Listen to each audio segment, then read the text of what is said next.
Hi, this is Eric Lombert, and welcome back to How to Clinical Research. So this is part 2 of a 3-part video series on how to become a CRA, either for a biotech or pharmaceutical company.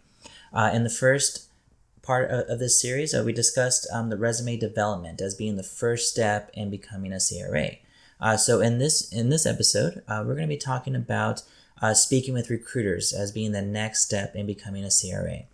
So this is for the person now that has developed the resume, has been submitting their job applications. The resume is out there. Maybe they have 5, 10, or 20 applications out there or more. Now they're going to start getting phone calls from recruiters.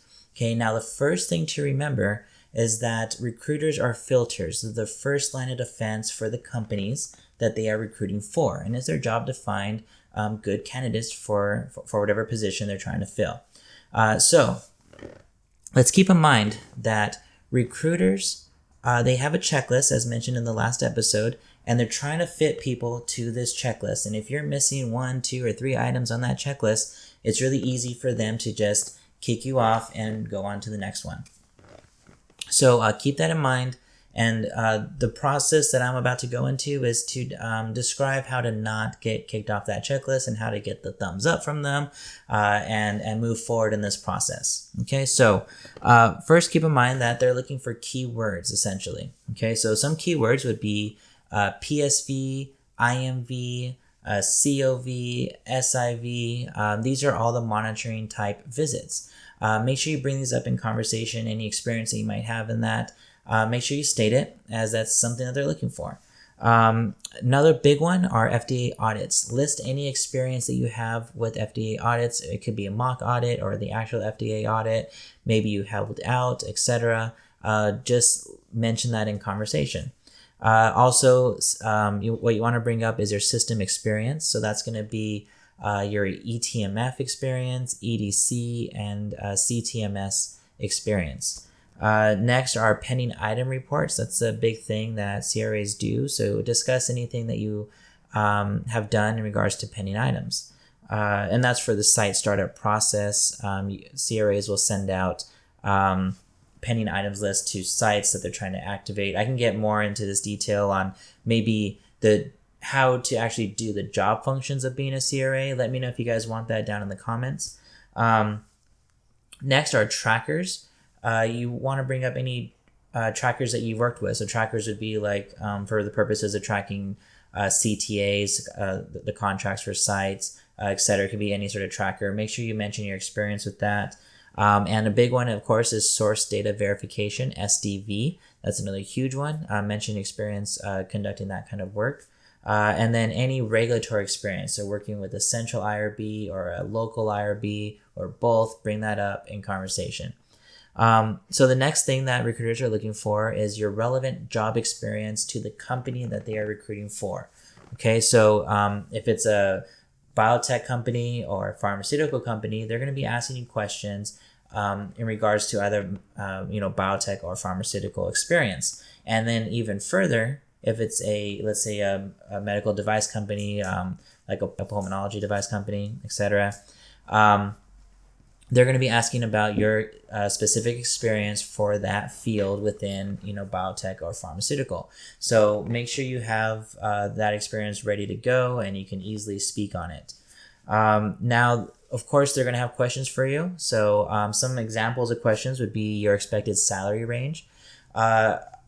Understand that when you're applying to jobs in different cities have different economics, which means different pay ranges for different types of jobs. So know what cities you've applied to, know the the normal salary ranges for those cities, and be ready to give an answer. Don't say something that is less than your value, but also don't go so far out that they're just going to reject you. Okay, so know your worth and know the economics in the areas that you're applying to.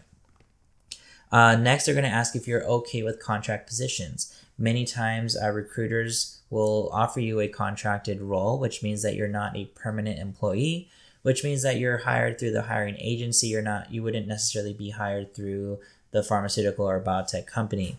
But I recommend saying okay to this. If you say you're not okay with that, you're going to likely just get kicked off the list of potential candidates.